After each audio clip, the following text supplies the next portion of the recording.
Hello, everyone. Joe here. Hey, for years I've been wanting to do this, and I've finally decided, well, I'm going to go ahead and pull the plug and do this. What I want to do is start from the very beginning with my what I feel is important for our Alaskan Malamute breed, and I want to talk about how I train and the gear I use. So it's going to be a long series.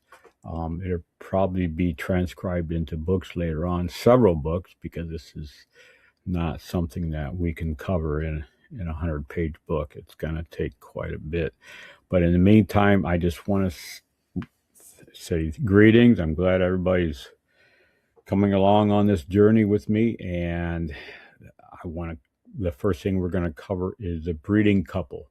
What we want in a breeding couple for their puppies will be compatible to the Arctic, Alaska, specifically where they originated, and be compatible with the work they would be doing if we were to go to the Arctic and use them as what they were designed for and what they had been used for thousands of years.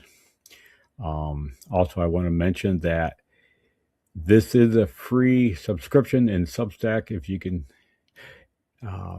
you're tuned in. But if you want to subscribe for the paid version, it is very much appreciated. The proceeds go directly to the dogs, of course. And so it's up to you. I'm offering it free, but we sure would appreciate a little bit of dog food once in a while. But nonetheless, you're welcome, and we will start. The breeding couples, what I am looking for. The first priority. Now, this might surprise everyone listening, because you would think that, a priority of a breeding couple would be in the physical traits. Just like in a show ring, you want, certain looks. But no, if you're going to be going to the Arctic and you want some Alaskan Malamutes compatible to the Arctic environment and doing Arctic expeditions, or even just living in the Arctic and traveling like the old Inupiat did with the Alaskan Malamutes, the first thing you want, the very first highest priority, no compromise, is a highly efficient metabolism. Now, this is something that we don't look for in a breeding couple for a show ring, let's say, or any breeder that I know of would even consider a high efficient metabolism. This is the first thing when the gold miners came to Alaska. This is why the Alaskan Malamute was so valuable, is because they required very little food to maintain. And we want to keep this trait, and it's extremely, in fact, I wouldn't be able to travel across Arctic Alaska without this trait. We have to have this. The Alaskan Malamutes don't require much food at all. And because of this, we can travel many, many miles, more miles than any other, actually, when you think about it. Every year we break the, longest unsupported Arctic expeditions ever recorded in history. I don't like to, hoot on this too much, but it's not me. It's the Alaskan Malamute. And this is the reason why I like to keep this trait, is because it's not only the original trait, and the reason they were so valuable, one of the reasons they were so valuable in the gold mining days in the 1800s and early 1900s, is because they required very little food. So this is what my top priority in my breeding couple is okay, does, Sam eat too much food? I mean, does he eat more than what the others are eating? Then he's not ever going to have puppies. I mean, that's all there is to it. I have zero tolerance for a dog that eats, for breeding a dog that eats just way too much. I mean, there's something wrong. It's not compatible with what they're known for. So this is the highest priority, And to give you an idea of how much these guys eat, we will be traveling in anywhere from 50 to 80 below wind chill factor, which is common in Arctic Alaska.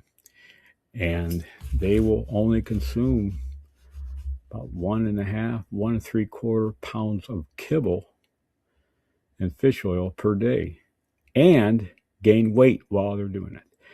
On all my expeditions, I make it a point for the dogs to gain weight.